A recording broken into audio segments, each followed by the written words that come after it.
You are about to experience the Corpse Cast. We would advise any listener who may be ill, pregnant, or of weak constitution to reconsider listening to the show for fear of an onset of health issues related to encountering bouts of pure shock or fright.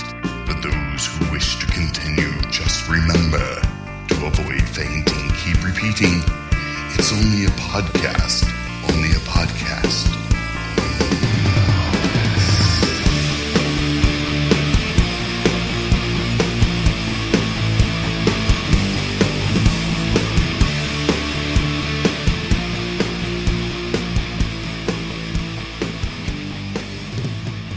All right, hello everybody. Welcome to episode 386 of the Corpse Cast. I'm Mike, and man, tall, dark, and Matsum over there. Oh, that's another good one, dude. Dude, I've had 2 months to come up with something new.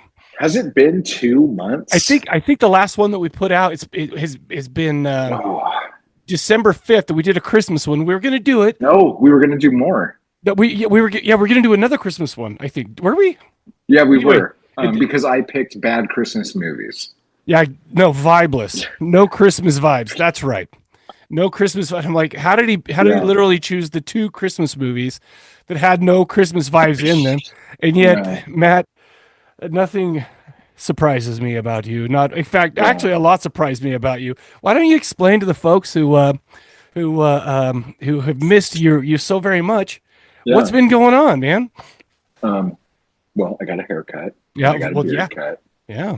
So I'm a little less hair. I'm back in LA, not in Josh Ritchie. Mm-hmm. I had a art show at the High Desert Artists Gallery in Yucca Valley. That depending on when you put this out, it'll be out Monday. It'll like miss Saturday. Yeah, sorry, man. Yeah, no, it's fine. Oh, what a dick. Anyway, I'm just kidding. But yeah, all the stuff that doesn't sell will be back on my website on Monday. What is that website? mattwallart.com. mattwallart.com. Well, that happened. Yeah.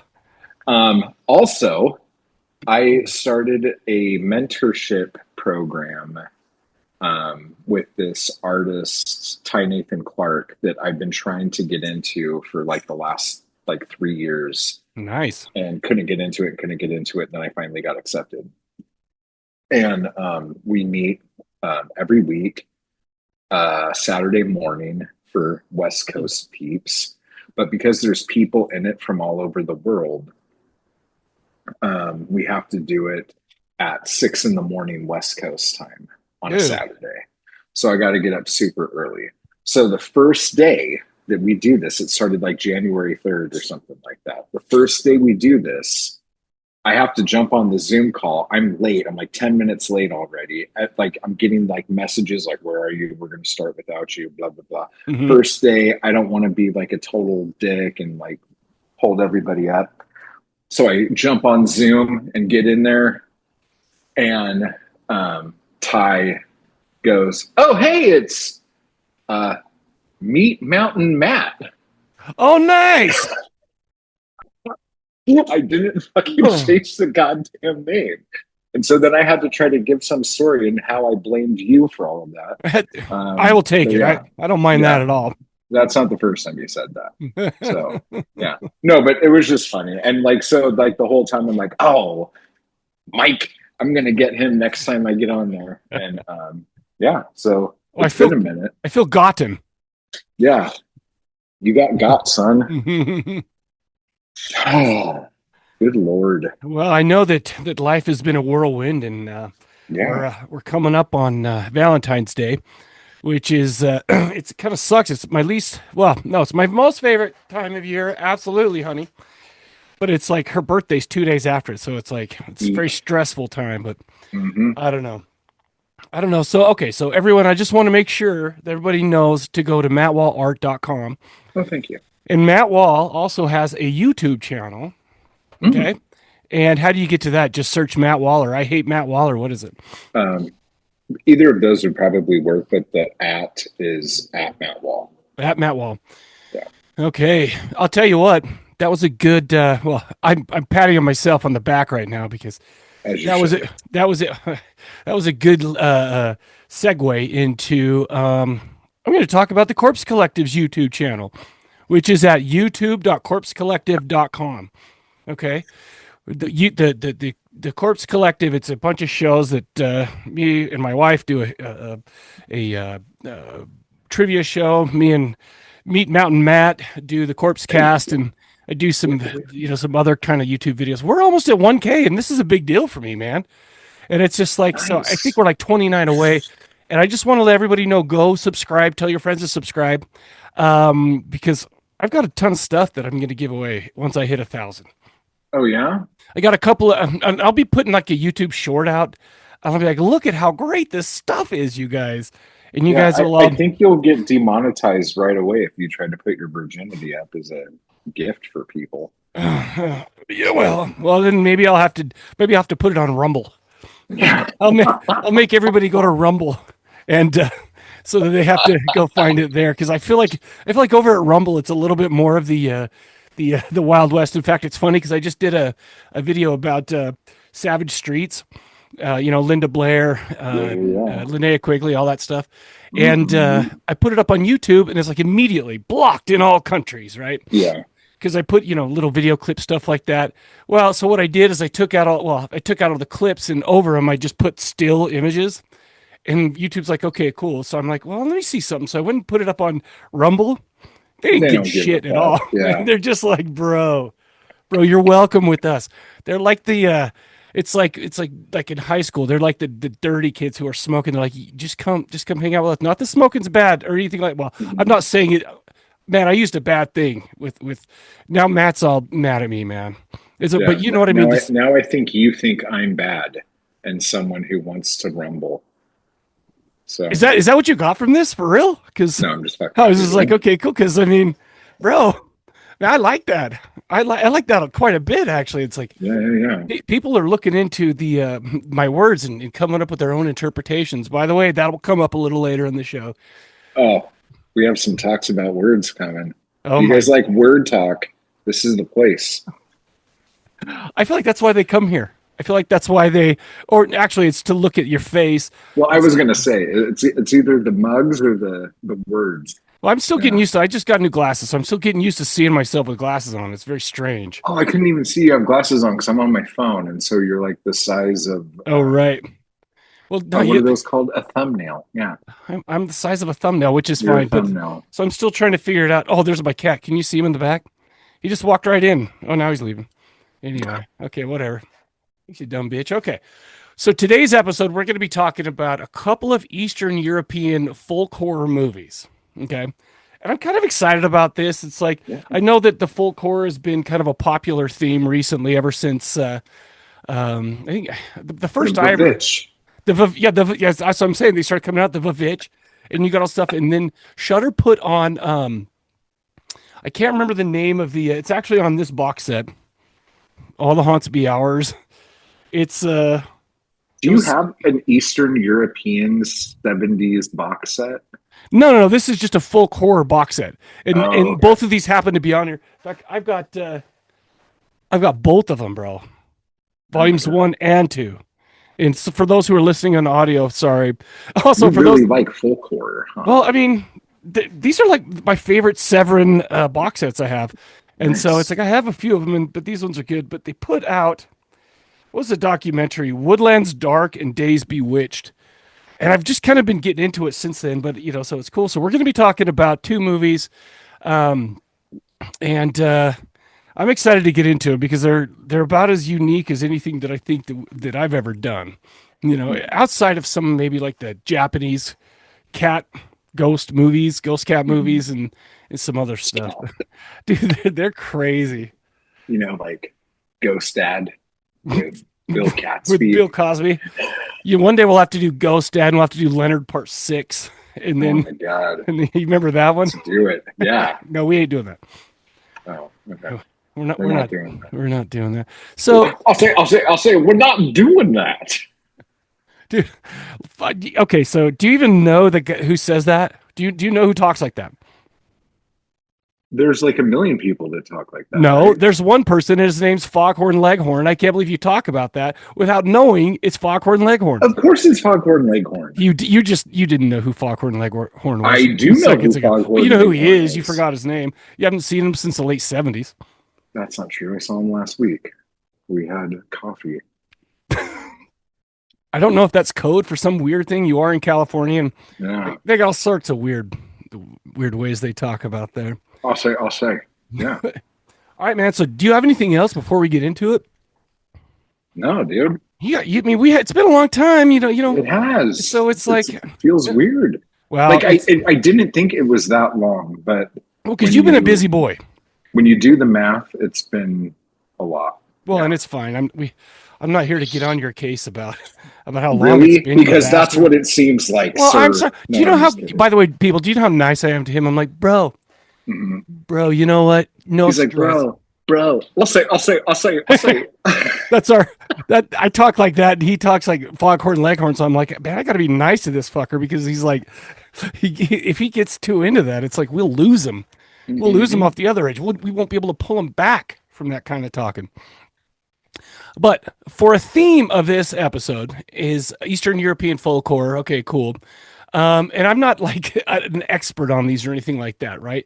But after watching some of these, some of the movies on this box set, they're a lot different than, some of the old, some of the regular, like horror movies.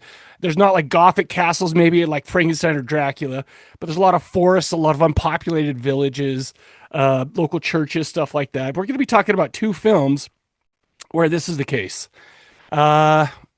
Total awesome local folklore that I didn't really. I mean, I like it, and I talk about this when I'll do like a Hong Kong black magic movie or something like that, because it's like I don't understand exactly the folklore. It's all kind of new, and both of these have new stuff for me.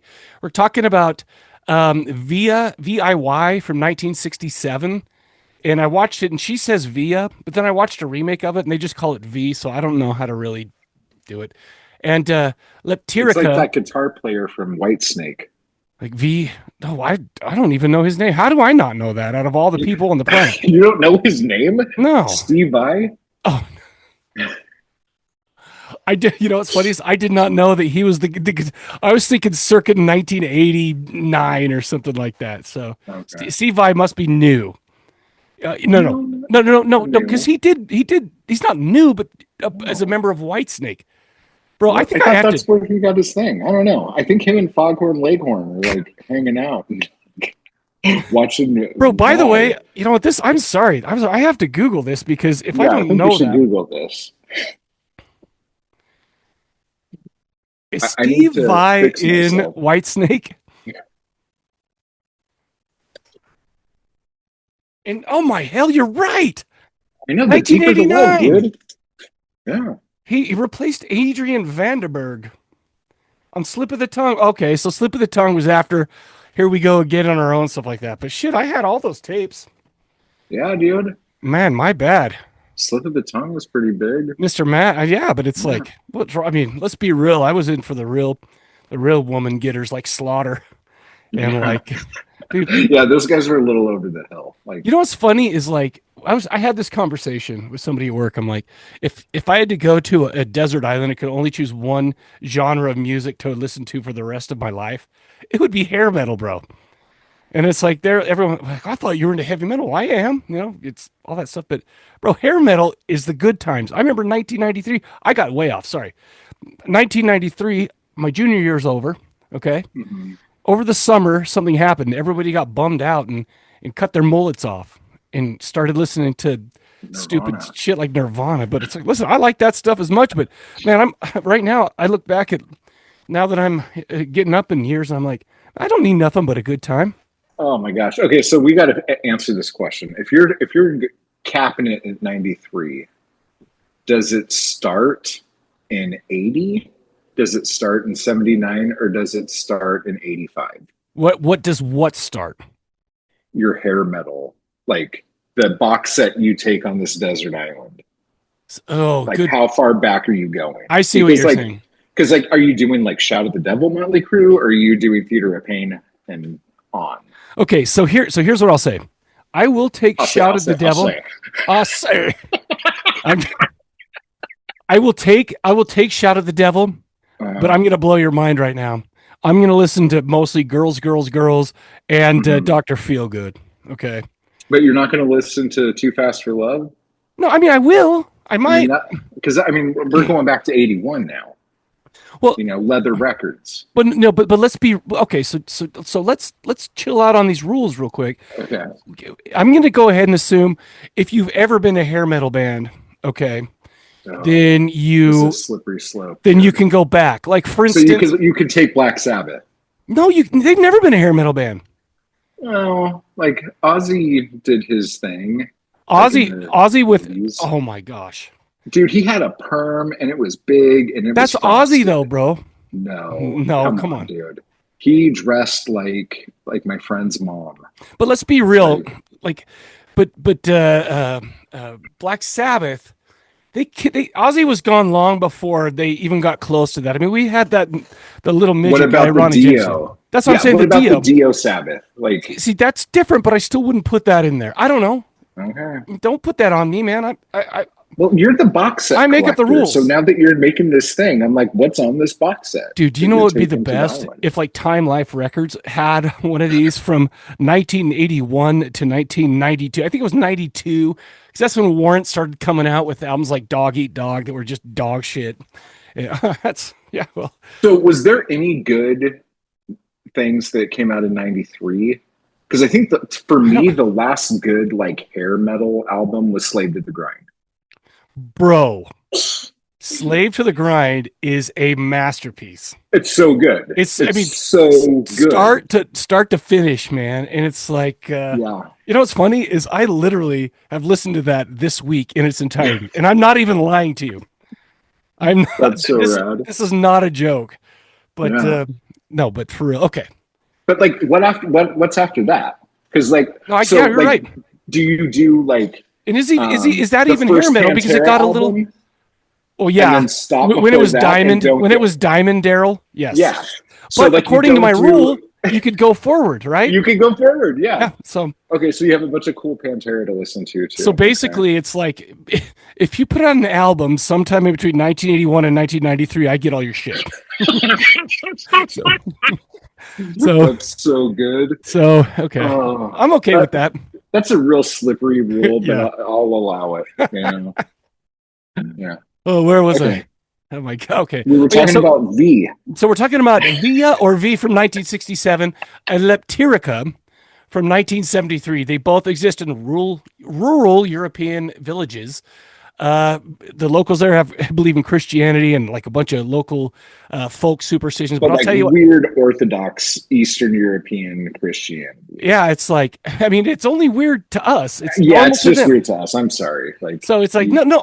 Listen, I'm not sitting here trying to be we need to be respectful. Yeah. I'm just it's just weird, but it's cool. That's what I'm saying. Mm-hmm. These different cultures and the things they believe. I love listening to it. I love kind of just being, that is some wild shit. But it's funny. I have a buddy I work with named Amir, and he's from Bosnia. And I was talking to him, and I'm like, so we watched this movie called Leptirica. And I go, dude, how close was that to the correct pronunciation? He goes, not even close. I know what you're talking about, but not even close. And he goes, it's Leptirica. And I was like, Leptirica. Okay, so I have a little bit of an accent. And he goes, that's not even close. You're not even using the same letters. I'm like, up yours. No, you're saying it like it's the name of a Megadeth album or something. Hell yeah. Leptirica. I love it, though. You know what's weird is in both of these two, we'll get into this, but in both of these, witches or vampires ride on the backs of dudes. Yeah, on their shoulders. Yeah, and it's you know what? Shit, I almost knocked this whole fucking table over. What is that? I don't think it was One Missed Call, but there's another folklore Japanese legend. Okay. Where maybe it's Shudder. Oh yeah, the dude's sitting on their shoulders like that. It's like a weight on you. Yeah. Yeah, I don't know. I can't remember, but I know what you're talking about. Yeah. Anyway. So why don't we do this? How about this? Let's flip a coin. No. You're doing Leptirica. Okay, that's good because I have some stuff to say about it. Good. I cannot wait because I mean I don't want to be a jerk and I don't want to give it away, but man, I loved V so much. I was so wanting to talk to you about it the whole time. I was watching. I'm just like, how is this good? Anyway, dude, right? So and it uses all the great like camera tricks, dude. And like it's so good. Okay, well, I'll save it. We'll talk about it. So everybody, grab your vodka and borscht. Let's get into it. Here's the trailer. Before we do a trailer for Leptirica,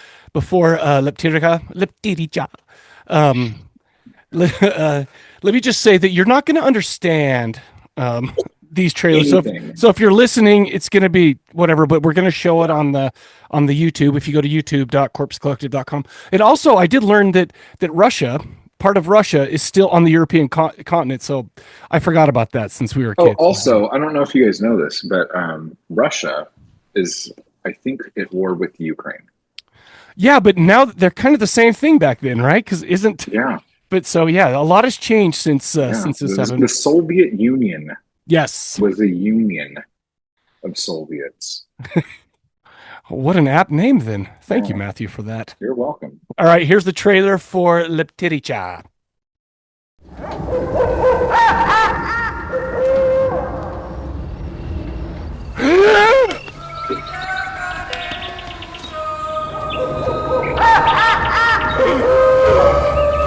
Znaš li ti babo Savu Savanovića? Savu Savanovića?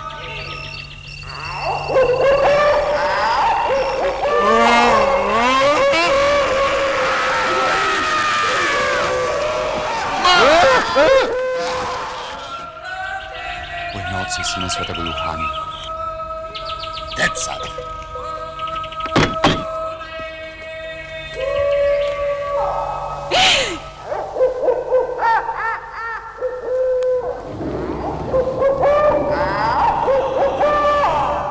Everybody, we're back. You just heard the trailer for Leptirica, aka the she butterfly. 1973, IMDb has this at a 6.8. It was written and directed by a guy. I shouldn't even say their names. Yeah. Đorđe Kadijević, 24 directorial credits, 16 writing credits. Active from 1967 to 2015. Needless to say, I haven't seen anything, and I just need to stop talking about it because I'm just going to keep butchering everything everything that comes out of my mouth. Movies up, People, just like IMDb this shit. Please, because I was about to say who the stars, but I'm just going to tell you the character names. There's Rajoka, who is a beautiful blonde she butterfly. Stranhia. I shouldn't even say this shit. Why am I going? Matt, just take over. I'm getting embarrassed. Okay, so the movie Leprechaun.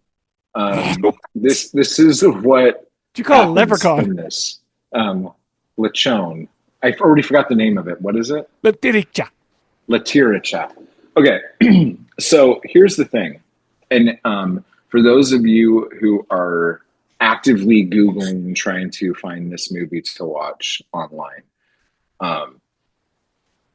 unless you have certain services, you are not going to find this movie with subtitles. It's just going to be in whatever language this is. Is this Romanian? What is it? It's Croatian, Serbian or something. Serbian. Oh, it's a Serbian film. Yeah. No, it's not. No. Okay. It's not the Serbian film. Oh, okay. It is a Serbian film. I think the other one's called a Serbian film, but we're not getting into that. Yeah. So if you try to find this, you won't be able to get that. Mike was nice enough to be nefarious means, and but I am working off of a hotspot and I don't have actual internet access. So oh my god, I was going to. It was like eating up my gigs. So I'm like, no, I'm just gonna try to find this one on my own. So I appreciate you doing that. No, and by the way, if anybody wants the link, gigs. I will send it to them. Okay, there you go. It's up for a year. So after starting this movie like probably 8 times with either like subtitles or some kind of dub or something happening, because once it goes past 5 minutes, it says, "Hey, pay for this if you want to watch the rest of the movie or something." Mm-hmm. So I just got mad, and I'm like, I'm sure I can figure this out. Wait, from the one I sent you? No, because I couldn't download that because it was too big. Gotcha. Okay. You know, I was gonna be pissed. I'm like, I pay good money for that transfer. They kill you guys. Not really. I wouldn't. So I watched it in its original language and put the movie together myself, and I think I have a pretty good idea what happened. Okay, so first off, calling this the she butterfly kind of kills this whole movie because there's only maybe one or two other people it could be, and none of them are butterflies. Right. If you know what I'm saying. That's true. That's true. So you're just like, oh man, that sucks. So this movie starts off with this guy who runs this cocaine mill, and he's in the hill, and he's just there, and he's just rolling around in cocaine all day, and it's just he's covered in it. And they make their bread out of cocaine too. Yeah, and it's the river runs a wheel that grinds the cocaine. It's called a watermill. Yeah, a watermill. There you go. So he's just chilling out. And then some guy, and this is what's weird, because this is what I got from the part with the subtitles. And I think this is where I was confused when I was watching the rest of the movie. The guy who comes and visits him is the father of the butterfly girl, right? Yep. Mm-hmm. Okay. When the cocaine guy comes out of the shack or whatever, he sees the butterfly girl, and he said something like, "Oh, there's so-and-so's kid." Right.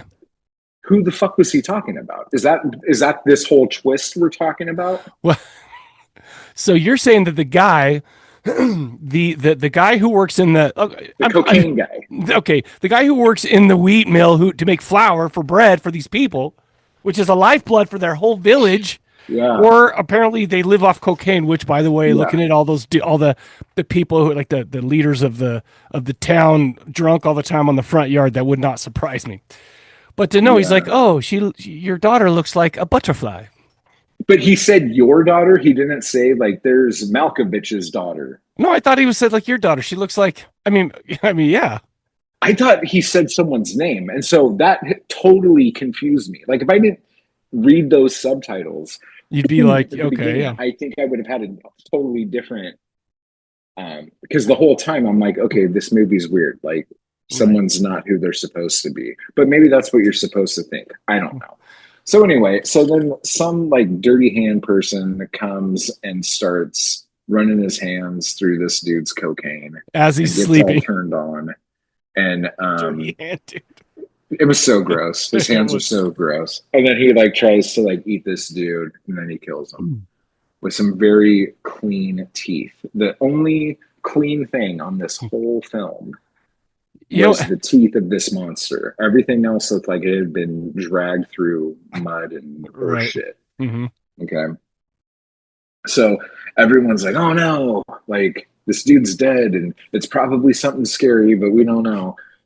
And then there's this guy who's a loser that really loves the butterfly girl with a super bad wig. Her wig is awful. Yes. And the whole movie, she's trying to keep it on, and she's doing this thing with her fingers where they're all kind of flat, and I'm just like, oh my god, just give her a fucking bobby pin for fuck's sake. So anyway, they're wanting to roll around in the grass, but her dad's coming, and I'm assuming she's like, yeah, my dad thinks you're a deadbeat loser, and so there's no way we could ever be together. Exactly. And he's like, I'm gonna figure this out, because this movie has a lot. This movie could have been told in 15 minutes. There'll be people sitting here, and then they say something, and then they get up and walk over here, and we follow them, and then they sit down again, and then they finish the conversation that they were having over here. Right. Exactly. Right.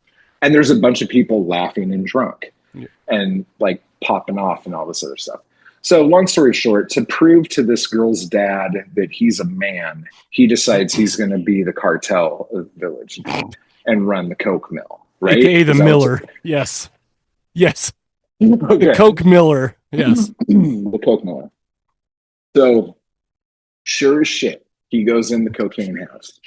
And he right as he's starting to take a nappy poo, Dirty Hands McClean Teeth comes in and starts fingering the coke. Okay, just like running his fingers through the coke. Bro, that was a very, like, it just put a whole like picture in my mind. Fingered the coke, McClean Teeth. Yeah, dude. All right, cool. Finger coke McClean Teeth. So but what the finger monster doesn't know is that like the new cartel sleeps upstairs, right? Like, which is like 3.5 feet away from everywhere else, and right. And so he goes up there to get him, and then they wrestle, and then they fall through the thing, and now there's coke everywhere. So everywhere. And I didn't know if they were doing like a day for night thing, but like with all the screams, all the townspeople who have absolutely nothing else to do but walk around drunk together, like walk up to the house, and they think he's dead. Like, oh shit, he got eaten by the finger teeth guy. And then he gets up and he's like covered in coke, and everyone's like, oh my God. And then he wasn't dead. And they're like, oh, just wash your face and tell us what happened. And so they're like going back and forth and all this shit. And then they're like, you know, we got a great idea. I have an idea. Why don't we just kidnap the chick, and then you could just marry her anyway? And then that way you don't have to ask the dad's permission. And everyone thinks this is a great idea. Well, they're all wasted on coke. Wait, I said wasted on coke. I meant wasted and on coke. Wasted on coke is something that somebody who's never had a drink or done coke would say. So, I've never done either though. So here we go. Well, there you go. That works. Wasted on coke. They kidnap the girl, and she seems like she's into it, but he just can't wait. They have this weird lame ass bachelor party and a weird whatever party. Right. And like they're like, okay, we're keeping the girl over here and we're keeping you over here. You sleep outside, she's gonna sleep on this dirty floor. And he waits till everyone's asleep, and he's like, I can't wait until we're betrothed. I'm gonna go get that now. And he goes 30 minutes before they were gonna get married. It's like, bro, hold on. I left out a huge part of this story, but it's okay. So then he goes and he rips off her like weird sleep garment. Her blouse. Yeah, it was kind of big.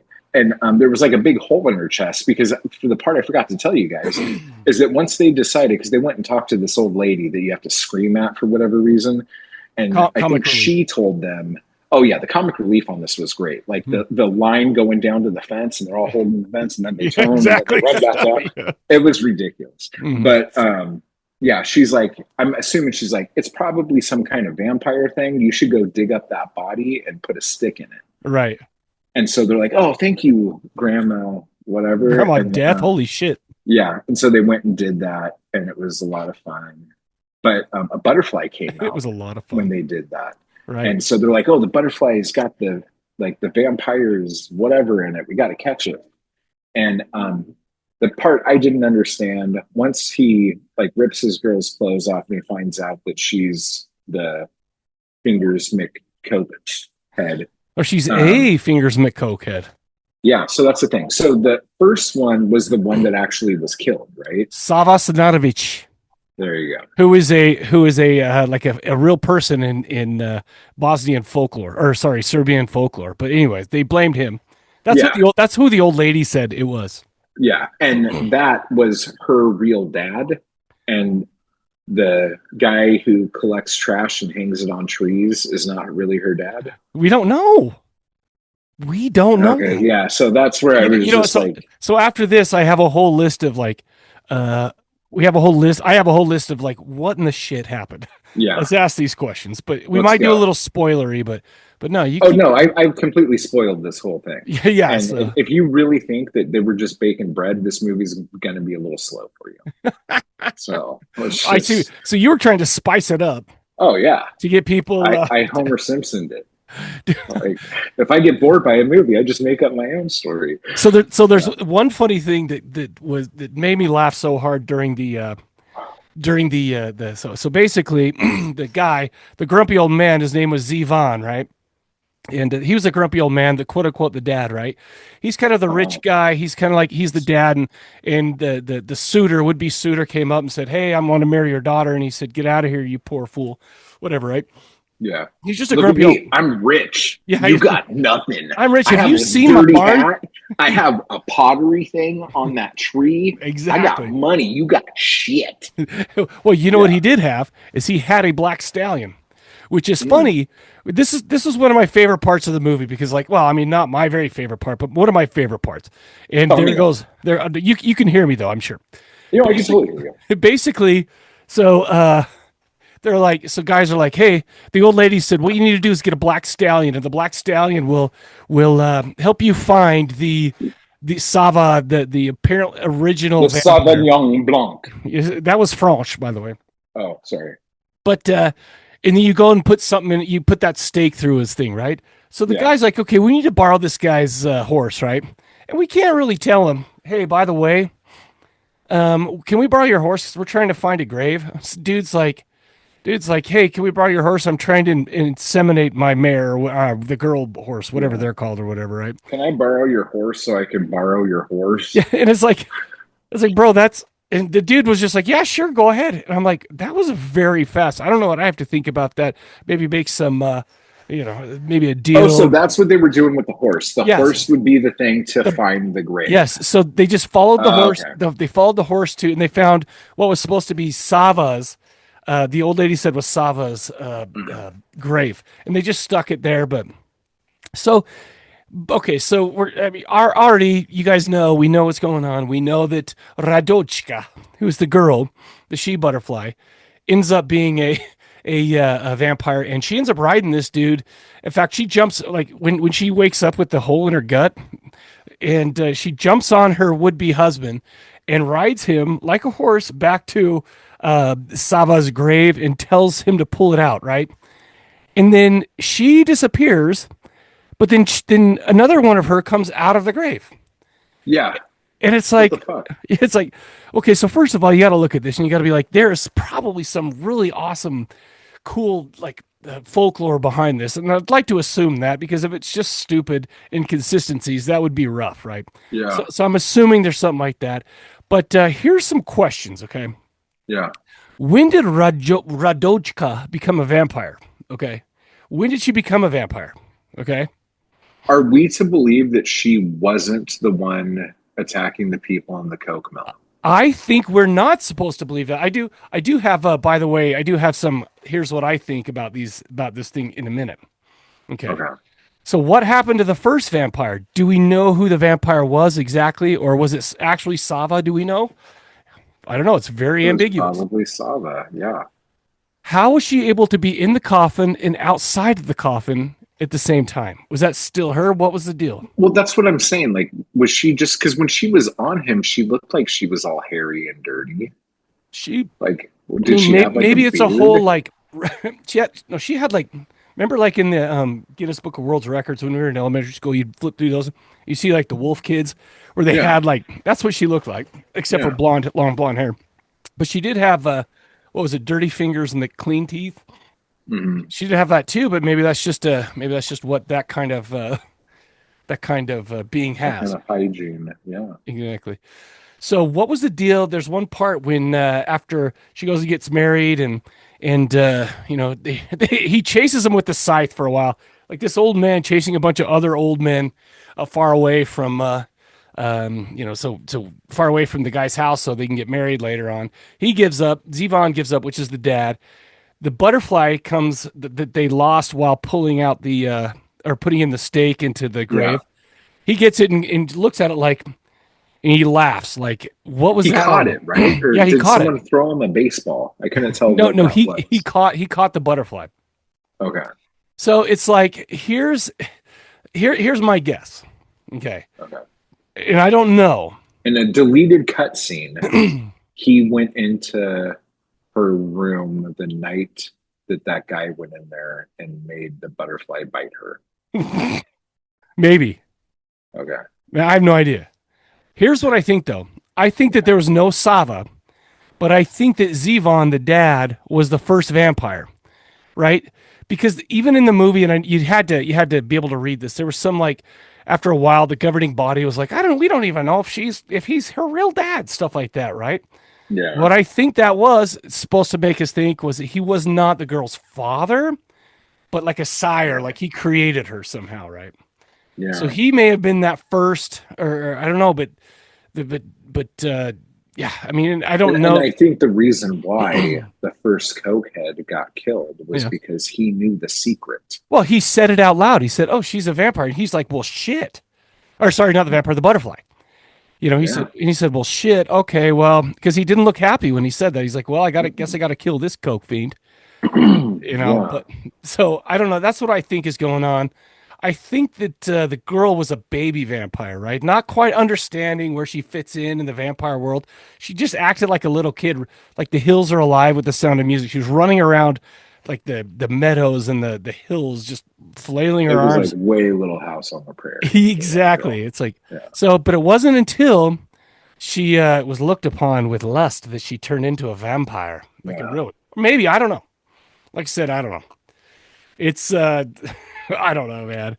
This is like women can't become vampires until they menstruate, is what you're saying. Until I'm saying potentially. I mean, we both seen ginger snaps. Okay. Yeah. So maybe it's something to do with that. I mean, the thing is this was a TV movie made in 1973 for which, by the way, this guy who made it, he was part of a, like, what do you call that? Like a black wave of filmmakers back in the day who were tired of the government. They were tired of all this stuff. So basically they may have just hidden all these hidden meanings in, like, oh, by the way, maybe Zevon is the government. He's sucking the town dry. Or since all these people from the all the higher ups, the mayor, the priest, all that stuff, they're worthless and they're foolish because all they do is sit around, and these guys got drunk all day. But it's, you know, maybe he's saying something about the government. So basically it was just, it could have been this big, like, political thing, but so maybe he wasn't trying to like attach or like make every storyline finish or make it all like tied up in a bow at the end, right? Because I'm so glad you told me that this was a TV movie. Like, this makes so much more sense. Like, it just, like, it plays like a TV movie. So I was just like, wow, the pacing on this is fucking weird. Like, but it checks out. So, but and the thing is it was still so short. I mean, it was 63 minutes. Oh, I love it. Every movie should be 63. You know what? I totally agree with you.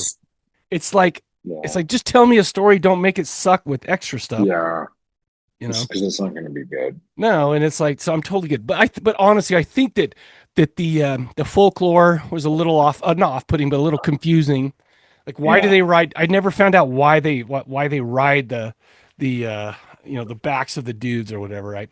Yeah. But I also think that it could have been like a statement against a moral panic going on, you know, in the communist country, and because I think what was it, Yugoslavia back in the old days, and this was around as Bosnia and Herzegovina, Croatia, Montenegro, North Macedonia, Serbia, Slovenia, and Kosovo. Like, all those were one country. And then, look at you, just like going down the list, dude. Well, I have it written down right above you. I was like, wow, you're very intelligent, sir. Well, please, thank you, but no. No, but it's like, so I mean, all these things going on. We know in history that there was a bunch of shit going on. Like, shoot, I'll talk to my buddy Amir at work, and he was around for the you know, for the civil wars and all that stuff going on. So everyone hated the government. Everyone, it's like, I mean, just crazy times. So these guys are making these movies with political, you know, twinge or political themes, stuff like that. But so maybe he wasn't as worried about a straight up narrative than whatever. But yeah, man, it's like, I don't know. I thought, the thing is I still enjoyed it. It was bizarre enough for me, and it was funny enough that I was just like, you know what? This is great. I knew the humor was there, even though I wasn't able to. Dude, that is so funny, because I've been like, what in the shit is going on? What, you're watching this and piece it together. You're like, no wonder you thought it was cocaine, man. Because it's funny, because in the movie they were just like, hey, our by the way, the governing body was like, hey, this is like our fourth Miller who's died in the last year, you know? And they're like, you know, we're going to be subversive and tell this guy, hey, by the way, we'll help you like get the hand of his daughter if you go do this shit. He's like, sweet, man, that rules. But they didn't tell him what the danger was. They didn't tell him anything like that. I'm not sure how he didn't know that that was the fourth Miller, because basically it's like, it doesn't seem like a big town, but long story short, I don't know. I enjoyed it. I thought it was bizarre in like some of the best ways, but yeah, for real. I don't know. That chick's wig was driving me fucking crazy. Did it change color, or was that just maybe a different? No, I think they had to use different wigs. My guess is they had to come back for reshoots, and they couldn't find the wig they had. So they kind of got a redder one later on and stuff like that. I was like, okay, well, for real. But fine. I have been known to assume people are wearing wigs that aren't wearing wigs. I've been told many times that no, that girl's hair is her real hair, and I'm like, no, that's an awful wig. You know what the worst wig of all time was, by the way? Sorry, I'm going to go on a little tangent. Do you ever see Renegade, the seventh season? He was a cop and good at his job until he committed the ultimate sin and testified against other cops gone bad. Cops that tried to kill him but got the woman he loved instead. No? Lorenzo Lamas? No. The 90s? Dude. Did you just say the seventh season of the show? No, 7 seasons of it, straight up. Oh, okay. So for the first like 5 or something like that, Lorenzo Lamas, great hair. The last 2, he had a mullet wig and it was awful. I couldn't even watch those. Oh. Anyway. That's horrendous. The worst wig of all time. I'm glad every episode we need to get a reference to Renegade. I feel right. I can't. Do you have Prime? Watch an episode on Prime, brother. You'll love it. And if you don't talk. Is it better than the first season of Hunter? I never watched Hunter. With Fred Dryer? I'm gonna have to Google that. Linebacker of the LA Rams. I was like, the only Fred Dryer I know is an old NFL player. So I was like, it works for me. You don't know this? No. You've never seen Hunter? I don't think I've seen But Hunter. You know Renegade? Brother, Renegade. Well, the thing is Renegade, it was like in the 90s. Hunter was earlier, I assume. I know, but you're older than I am, dude. Not much. Number one, but number two, here's why we would watch it every night. It's because I'd come home from my washing dishes from a Mexican restaurant, come home, take a shower, come out. It's 10 o'clock. My dad's watching TV. I go and sit with my dad. We watch Renegade. All right. It's like a bonding experience. Right. Yeah. Hunter is more of an 8 to 9 kind of thing. Well, he did a lot of shirtless Lorenzo Lamas. So I don't know how early you can show that. It's just too steamy. Yeah, that's definitely an 11 plus. Yeah, it was on. Yeah, well, okay. Let's. I'll make sure to sneak it in next time too. So, all right, you got anything else to say about this one? No, it's worth the watch, and even if you don't have the subtitles, everybody hit me up, and if you actually haven't just barely moved into a new apartment, you have the internet, you can totally watch. I'll just send you the link. So hit me up, and we'll send that out to you. If you have Al Gore's invention, the worldwide internet. Well, don't get me started on that. Yeah. But yeah, that link will be good till November. So if it's November 2026 and before, hit me up. But okay, with that. Oh, by the way, there's one thing that you had the sound though, right? Yeah. What was that hooting? Was that a bird that hoots like that every time a vampire comes around? It sounded like the most generic like crow, owl, rooster sound. How did I get a bird and a monkey? They're like, oh my god, that's crazy, and I'm like, that just sounds like the cock crow in the last movie I watched. By the way, maybe it's so normal to us, but because our culture's so weird to them, it's strange to them. You ever think about that? Yeah, we're very orthodox when it comes to our cocks crowing. Or something. Get you. Yeah, I understand.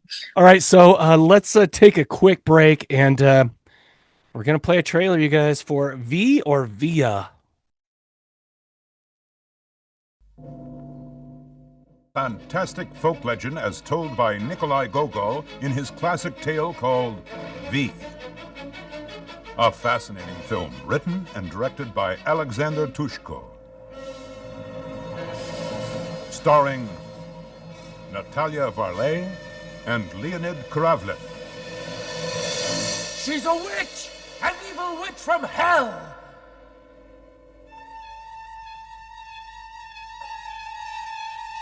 Begone! Begone, witch of Satan! Get away, she-devil! May God protect me from the demon! Begone, you fiend! God Almighty, save thy servant! Deliver me! Oh, away, Satan! Devil, begone! Get away! Away!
Doomed.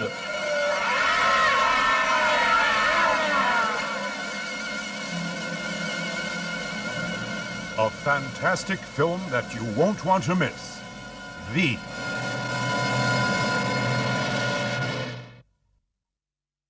All right, this time we're going to be talking about V or Via. 1967, IMDb has this at a 7.1.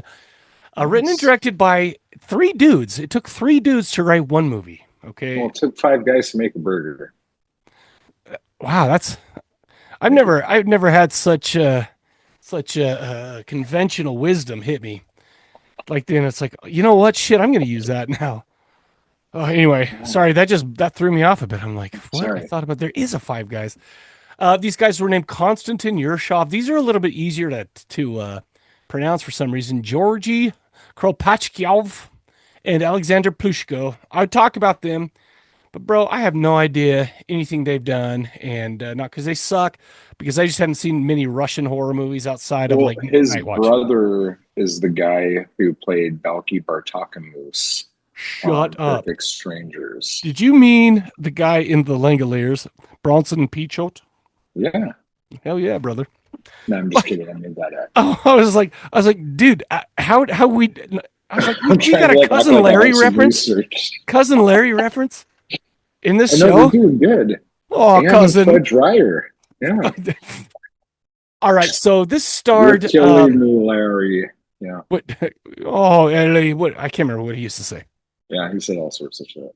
This starred Leonid Kuryelvov as Koma Brutus, Natalia Varley as Panochka, Alexei Glazerin as Sotnik, Nikolai Kursov as Witch, and a bunch of other people. Yeah. All right, let's get into this. As the students of a Kiev seminary, now it's different. This is Russia back then, but now it's Ukraine. Mm-hmm. Basically, they get sent home for the summer, some kind of a break from their seminary studies.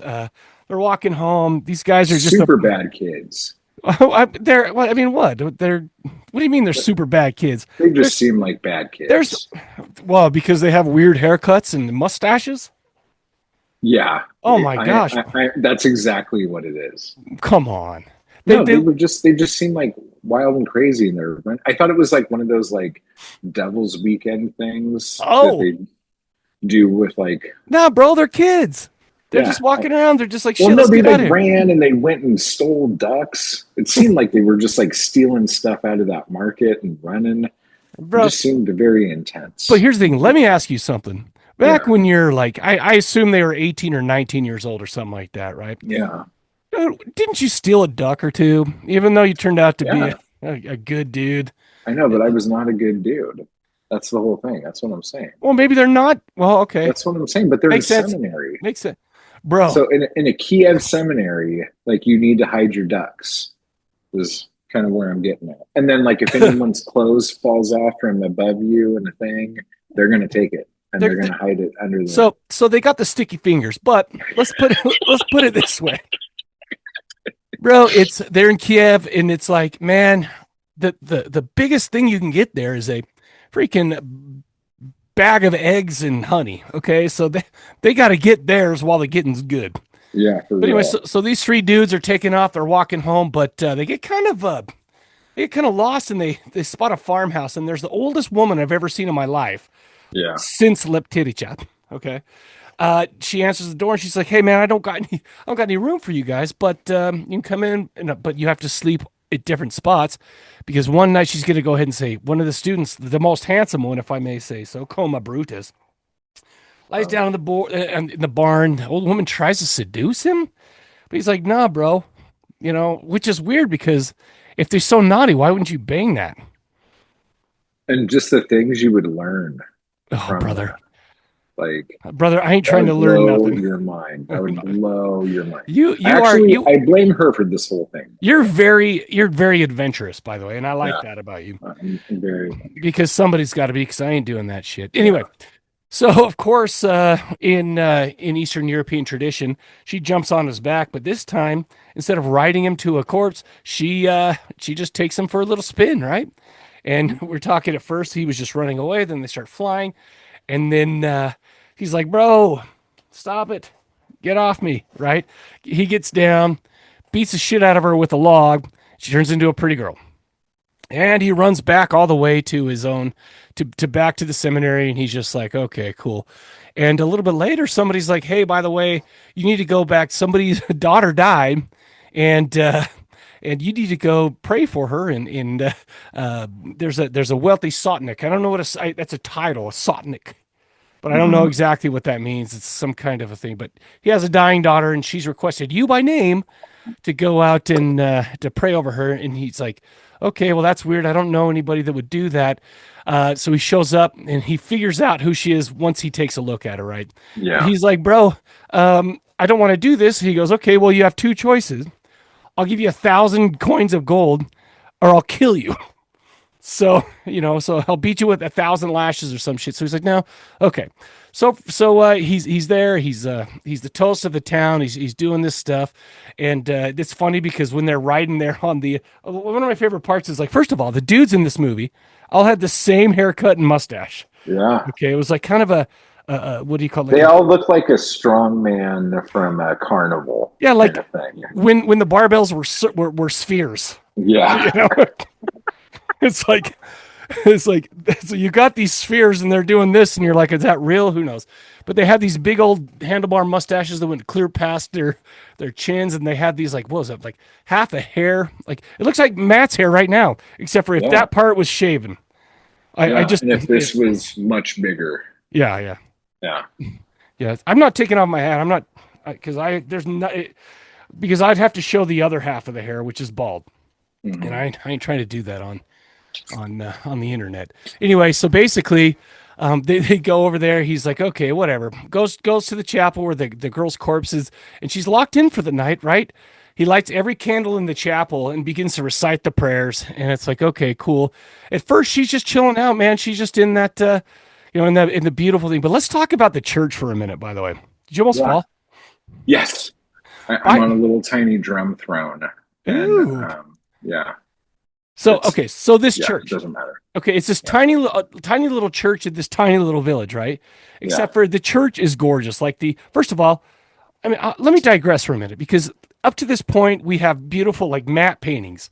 We like the countryside is gorgeous. All these sets to me are just like crazy awesome. Mm-hmm. And then we get to the church. The outside looks amazing. I'm sure the inside was a set somewhere. And but the thing is it had covered in paintings of Christ and the saints. Looking mean. I was like, they all look scary and mean though. What the shit? Like, what kind of church is that? It's that but also super Eastern Orthodox, dude. Is it? So I'm like, are they just meanies there? I mean, they had to deal with communist dictators and all that stuff. It's maybe that makes Jesus mean. Sinners at the angry hands of God. Sisters of the sinners of the hands of angry God. That's the convent name. But so basically he's like, but also it's like, it's dark. The lighting is amazing because it's lit by these candles and it just makes it so creepy. Even the cobwebs, man, everything in there, it just looks so good. Yeah. Anyway, so the first night he starts praying and everything's going fine.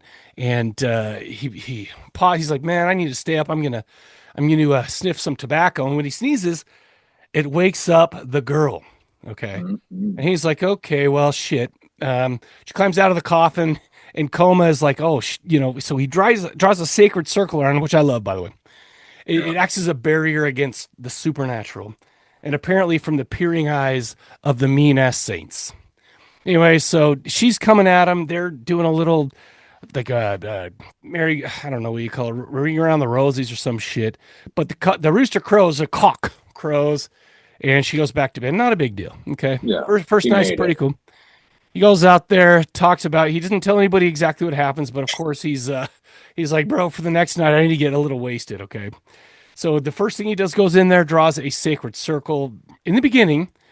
And, but this time the coffin raises up and starts banging against it seemed like an invisible barrier, that stuff. And it was like, the thing is, it's difficult to like, I mean, maybe I'll put in some pictures or something like that because this thing is gorgeous. And it, it seems, it's like, oh, the coffin flew around, but it's cool. And then after that, of course, everything's fine, but he's freaked out. She puts a like a, what do you call it? Like a curse on him. His hair turns white and he's starting to really be like, bro, I need to get out of here. This is scaring the shit out of me. He's like, someone play some music for me. Yeah. And so they do, and he's sitting there eating, dancing like a crazy person. And it's like, you know what? He's a Cossack. And Cossacks aren't scared of anything. I don't know what a Cossack is, by the way. I think it's just like a somebody from a certain specific part of the whatever, or a military. I don't know. Why am I even talking about that? They just kept calling him a philosopher. Well, he was because when you go to seminary, the seminary, no, each of them had their little nickname. Like you would be Matthew of the Meat Castle, So it's like so he was Coma the philosopher type of thing. So and that's kind of what it was. Mike the Cadaver. Ooh, we could do better than that, man. Yeah, we could do better. Well, you think about that for a minute. I'll think about it. You keep talking. But okay, so basically, he's like, man, after these 2 nights, I'm really tired. I'm freaked out, scared shitless. My hair's white. I need to leave. He's like, no, I'll kill you if you do it, but I'll still give you 1,000 pieces of gold if you stick around for one more night. And so he tries to escape, but they catch him. The dudes with the mustaches catch him. And but this third night, man, shit hits the fan. The girl's summoning demonic figures, but they cannot get past it. I mean, we're talking about all sorts of wild visual things, right? Like crazy. Yeah, they're coming down the walls.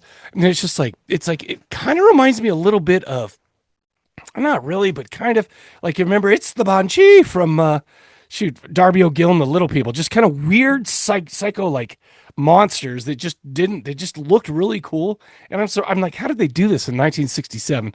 Anyway, they're not getting through.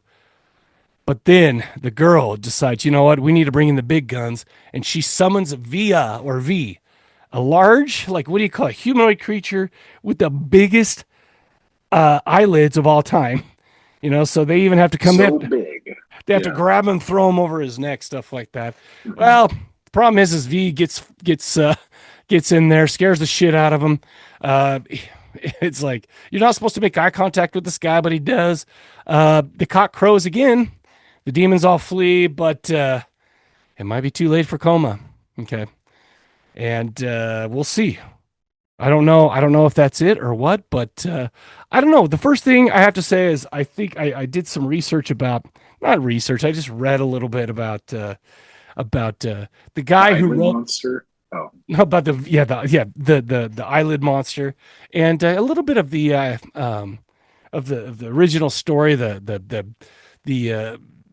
thing of the 1885 story by Nikolai Gogol, 1885. So I kind of did some reading on that, and it's cool. But man, what'd you think? This not only was beautiful and like ahead of its time, it was just good. Like, everything about it. It was like if like Ingmar Bergman, like made a movie for Hammer Horror. Exactly. Oh my gosh! It's like, bro, it's like the Seventh Seal, produced by William Castle. Yes. You know? Like, oh my gosh! Just like some crazy thing like that. But like, I mean, there's so many things that were done in this movie that like Mario Bava ripped off in like Bay of Blood and $5 for an August Moon, and like, so especially like through the 70s, like so many of the camera tricks that were used in here, but a lot of these camera tricks were also things like Val Lewton did in the fucking 30s and shit. But like, it was just so well done, and the kind of like really cool blue palette was just great. Like, everything just looked exactly how you would think it would look in that thing. Well, even the supposed like normal like evenings or even portions of it, I mean, I love the matte paintings. It just, everything was a little ethereal or dreamlike or something. So you're watching this. It's like, have you ever seen the Fearless Vampire Killers? You know, like, shoot, what's his name? Wait, yeah.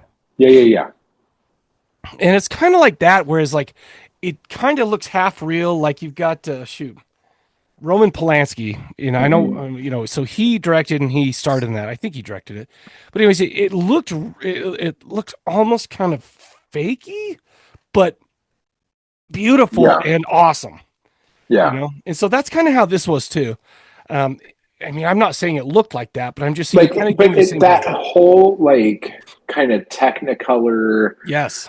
Like, cause like Blood and Black Lace has that same like tint to it. Sometimes a lot of the like Edgar Allan Poe, Roger Corman, AIP movies have that same kind of tint, but this one was done amazingly well. And this movie was way better than it had any right to be. Like, I don't know how else to say it. Like, it's crazy. So I have this on the on all the Haunts BRs Volume 1, right? But it's part of it, whatever. But I went and looked, and I'm looking at Severin's website, and I'm like, well, it has all this extra stuff that's not on this thing. So I went and bought the Blu-ray of this just because I want to see more behind the scenes on this movie specifically, because I was just like, I was like almost awestruck watching it. I'm just sitting there going, oh my gosh, I am enjoying the shit out of this. I love the way it looks. I love the way that people, like, these monsters are moving. I love the folklore behind it. And, you know, in the ultimate, the last, you know, the climax of everything, it's like, which, by the way, and the climax ended with a cock crowing, if you know what I mean. Anyway, sorry about that. Long story short, there's nothing about this I didn't like. It was a little bit longer. There was a real soundtrack, and there was some kind of Disney-esque, hey, we're being funny and light, you know, whatever, and we're running away. So there's this, I don't know. Like I said, it felt like it kind of gave me the same vibe as that Fearless Vampire Killers. But at the same time, I think this is way better than Fearless Vampire Killers. Yeah. But I think I think more people have seen that one. Yeah, but like when all of the hands start coming up and all the vampires and werewolves start coming out of the walls and all that shit, like, oh my God, it is just like another fucking level, dude. It's like a feast for their eyes. That blue, like, it's just great. And if you don't know what this guy looks like that Mike's trying to describe, picture Ryan Gosling with a bowl cut and a big push broom mustache. Yes. That hangs down low. But like Ryan Gosling on roids at like 22. Yeah. Like, by the way, Ryan Gosling at 22 was kind of a piece of shit too. He stole a chicken or two in his time. Yeah. But like, because like this guy, I'm like, oh my god, he's such a piece of shit. Okay, so like we're not spoiling either of these movies. Like the very end, you don't want to give away, Yeah, right? sure. Okay. I mean, I don't care. It came out in 67, but things I didn't see this until like I said, until like the last 3 or 4 years. So I didn't see this until I was yesterday year old. And it's funny, actually, it's not even 3 or 4 years. I think I got this box set like last year. So yeah, the little coda at the end of this movie, I thought was a little much.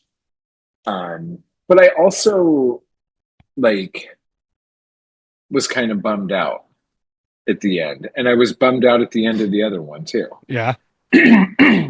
But both of these things, this like Eastern European folklore, like the like story beats to it are very similar to like in England they do like the Christmas ghost stories. I love those, by the way. Like M.R. James. And by the way, just real quick, sorry. If you want the ghost stories for Christmas, go to archive.org because they are all there and you can get them. Oh, yeah? Go ahead. Yeah. I downloaded them while I was watching them this Christmas. You wouldn't know because we didn't do a podcast for the 2 freaking months, but okay, cool. Oh my fucking God.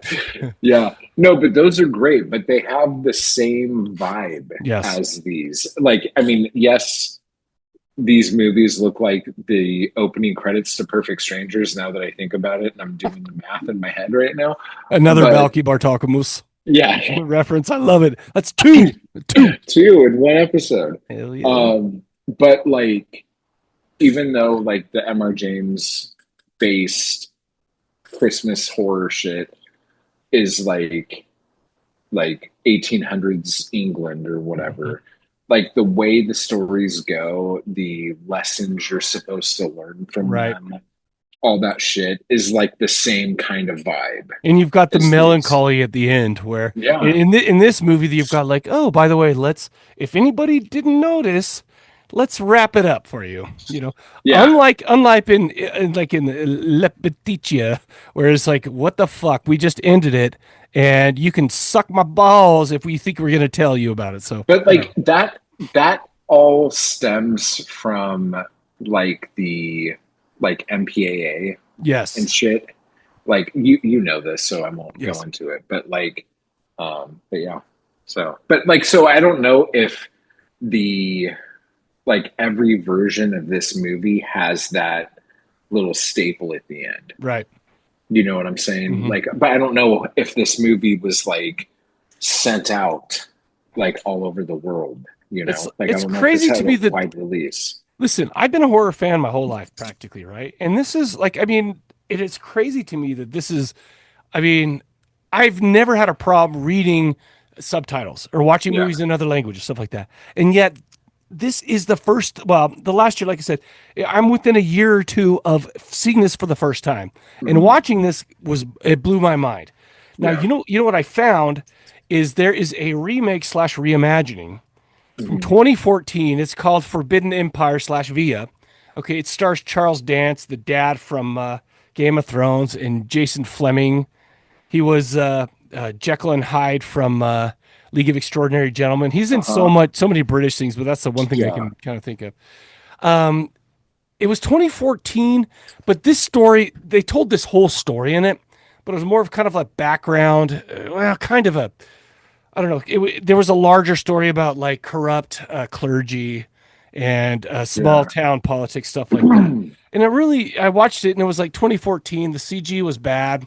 I mean, it was okay, but it was also, I mean, it's an Eastern European movie too, but it starred those two British guys, but it's kind of fun because with both of these movies, I'm like, shit, I don't know what Eastern Europe was like. I mean, did this come out and did this take place in 1973 or did it take place in like 1812? You know, I have no idea, right? Yeah. But at least that one gave me that one took place in Victorian times, and so they still had the same haircuts and this and all this stuff. But it's like, so apparently this took place at kind of the same time. I assume it took place when in like 1885 with the original story, but it's like, I mean, I don't know. I don't know enough history or what was going on in either of the countries at certain times, but I don't know. It was okay. It was worth a watch, but it was more of a curiosity after I saw this. Yeah. But now I love this one. It's great. This is so good. And if the witch would have like opened with her being like that hot chick, like this would have gone totally different. Well, because what's his name would have let her bang him. Totally. I mean, she's like you said, she wasn't ugly. No, he would have been all up in that, dude. Well, sure. And then but I mean, it's like, I'm sure he would have been like, "Lady, take me for that ride," and they'd go flying around in the her on because she was a petite woman. No. Yeah, but the thing is it wouldn't have been a movie either because they would have gone back and he would have turned into a frog, and then I don't know what do witches do? They lick frogs or some shit. I don't know what. Yeah, you just made a bunch of witches really mad. They're like, we do not do that. That is anti-witch rhetoric. Yeah, I know. I should be more PC, and I should not talk in that voice when respecting witches. Thank you very much. Oh, I'm a witch. I'm a witch. Yeah. We just like nature, okay? Oh, what? Am I going to ride a broom now? Yeah. Yeah, man. No, but this one. Fucking patriarchy. Oh, let's talk about the patriarchy for a little bit. And all she had to do was be cute in the beginning. There would be no patriarchy problems with this witch. I don't know. So, yeah, this one is going to be one that I watch over and over. I bought that. I bought the single Blu-ray. Yeah, I got the and I can't wait to just like feast on the extras on that. I was going to ask you. That sounds like a good watch, dude. Dude, I'll send it to you. You can watch it and just send it back in good condition. Because dude, I don't wait till I get the internet. I don't want to. Okay. You know what's weird? 2026. Somebody's like, I don't have the internet. It's like, bro. Well, because like I pay so much for my phone and my kid's phone. That like I'm like, okay, if I got like crazy unlimited hotspot to where like what does hotspot mean? Coming from your phone? Like you run your computer and internet off of your phone's cellular data. Okay. Yeah. Okay. But like when I lived off grid and I was in the desert, right? I used to do that. And I just like paid a ridiculous amount for like a really nuts plan. And didn't need the internet. I just did everything off my phone. Crazy. So I tried that here and it's not working out. So I'm like next month I'm just gonna go ahead and you're gonna cave to the man. Yeah, dude, because like I've only had this for like 3 weeks. And it's like you're about to max out your shit. And I'm like I haven't even fucking really done anything. Like I haven't even really started. Dude, I wish I would have known. I would have made those files much smaller. But for those of you who want those files, they have good quality because I did make them big. So it's like he keeps swapping the earphones because it keeps cutting out. And since we're on Zoom, I can't change my audio.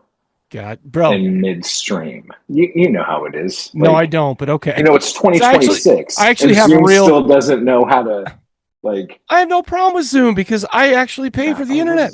I'm just joking. Look at you. And you pay for Zoom. I do pay for Zoom so we can be on here long, so we don't have to be like, okay, bro, let me get a new meeting going. Okay. Yeah, for real. No, but like Vive, like such a good movie. And like when it started, I was expecting very little. Well, especially since did you which one did you watch first? This one. If I would have watched the other one first, I don't even know if I would have put this on. I would have lied to you and said I watched it and just like showed up. And I'd be looking you right in the eye going, bro.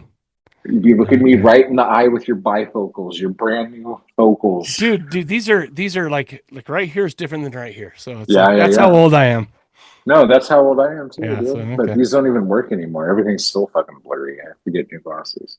I literally got mine. So anyway, but it's like the HD frames.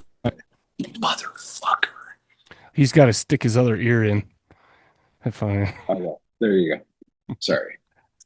Never be sorry to me again.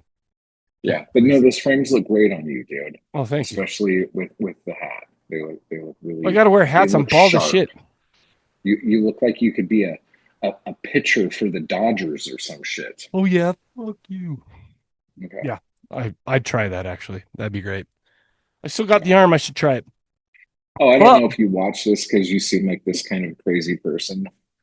I've been watching tons of reels and YouTube shorts of Patriots fans beating the shit out of their TVs after the Super Bowl. I've seen a few of those, yes. Dude, it's been fucking amazing. I didn't even watch the Super Bowl. No, you know what's funny, though? You know what's funny? Is I get that because one time, since I've been married the second time, so it's been less than 4 years, I was watching a game. I was watching a football game. 3 weeks ago, Mike was watching a football game. And then a little while ago, and I pulled off my old glasses and I threw them, hit the TV, and it must have hit the thing and it went, psh. So I had to buy a new TV. We were down 2 touchdowns to New Mexico fucking State. Okay. We ended up winning by like 30 points, but I had to watch it. So you had to watch the win through a spider web that was all rainbow? I went in the other room. I had to go in the other room. That was bullshit. Down 14 to New Mexico State. We just had a slow start, turns out. We ended up winning. We ended up kicking the shit out of them, but it's like, yeah, that was a dead. No, you had to play 2 halves in 1 quarter. I get it, dude. I don't know what that means exactly, but okay. It just you have to play twice as hard in the second. I get okay, yes. Well, we ended up. I don't know. Anyway, long story short. Yeah. Long story short, you're out $2,000. Gotcha. Okay. It was. I was telling everybody, and it's funny because I was like, no, I just had to get a new TV. And my wife's like, no, you know what he did? He threw his glasses. His fucking glasses. Like, oh my god! How come the voice you do for your wife is the same voice you do for random witches in Eastern Europe? Oh, because maybe they're the same. I don't know. Let's all be one. Where's my crystals? Oh my god. Where's my crystals? Crystals, Where did that like slurry lisp come from? Because I'm a woman. Californian, like or I'm a woman or California. Just look at my crystals. I have them on my pockets. Okay, so I can have good vibes. Your lisp is out of control, dude. Oh my god, that's what crazy. I do. Nice. All right, man. You got anything else for the show? What do we got? No, those MR James things are great. This movie was really good. Yeah. We'll, I guess, figure out what to do next. Yeah. Oh, I am going to do Bay of Blood, speaking of Baba, with Giallo Chow Chow in the near future. Okay, so let's talk about Giallo Chow Chow. Where, because you're on a bunch of episodes. In fact, I listened to what was the one? I listened to the whole thing. It was the last one you were on. It's been a little while though. It's been a couple months. Yeah, I didn't do Chow Chow for a couple months. Yeah.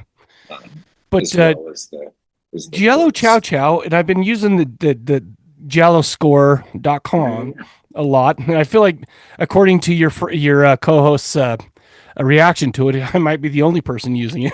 But still, I appreciate it. He does a great job at that. I really do. It's like an art form, but it's just like I do. I look like I'll look it up. Like I'll be like, okay, cool. Let's look it up on Giallo Chow or the Giallo score, and I'll be like, shit, 82. I'm watching this shit right now.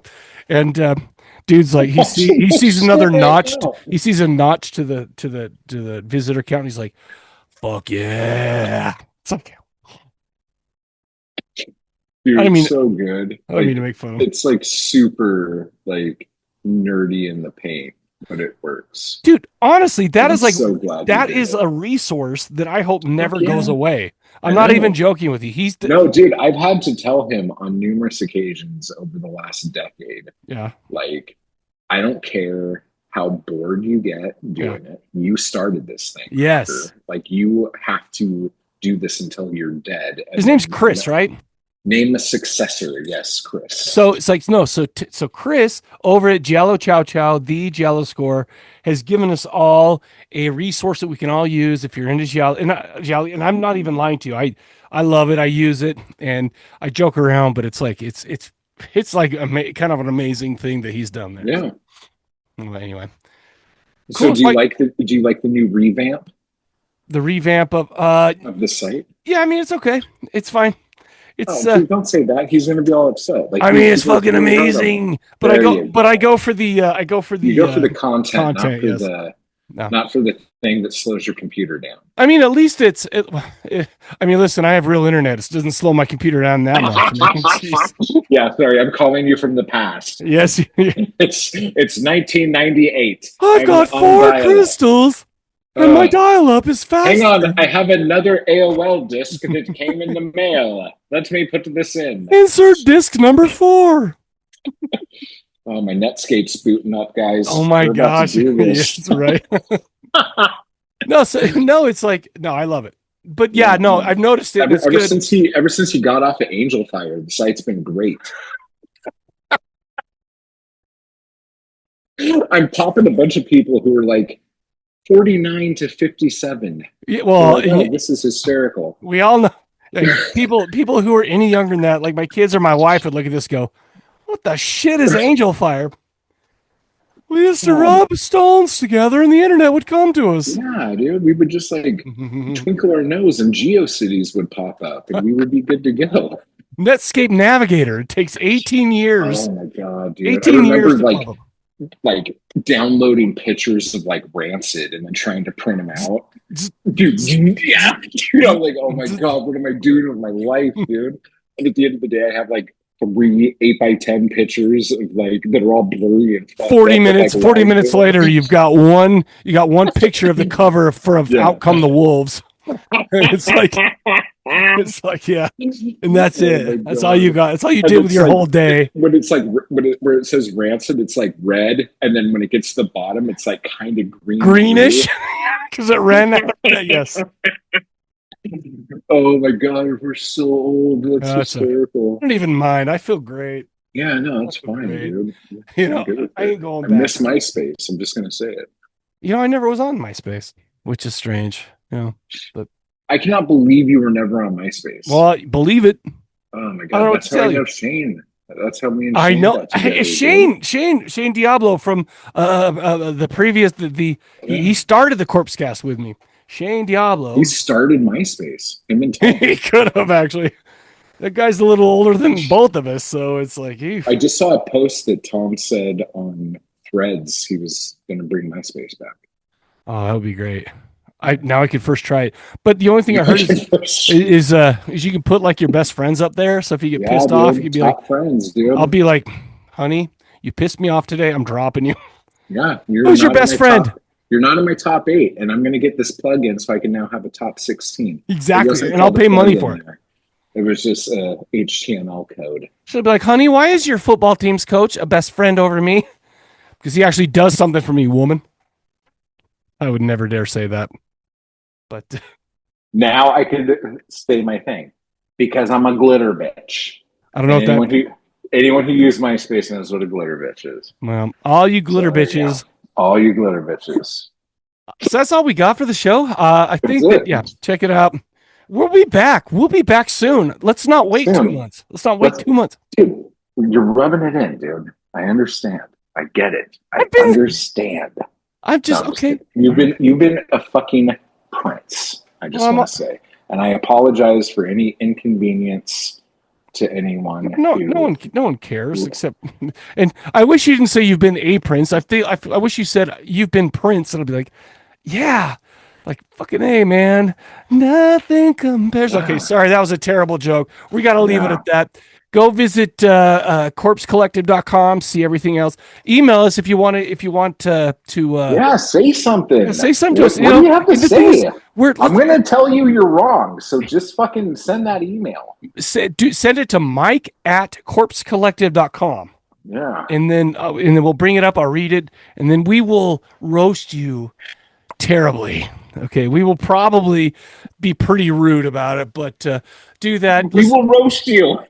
We'll kill you, like figuratively. Okay, yeah, not a real. With words. That's all we have. Words are weapons sharper than knives. Yeah. Makes you want to have the other half die. Name that song. I don't know. Little Devil Inside by INXS. I'm gonna say it was because of how you presented it, but no, it was perfect. It was perfect. Anyway, so for the Corpse Cast, we will catch you guys later.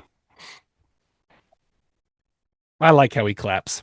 Yeah, good job, Yogi Malmsteen. You did a great job. Ingve. I love that. I'm putting that in, by the way. We're not ending till we mention Ingve. Is that what you say to all the girls? Hey, I'm putting that in, by the way. Look out. This is how we're going to end this. Oh, by the way, just so you know. All right, bye. Bye.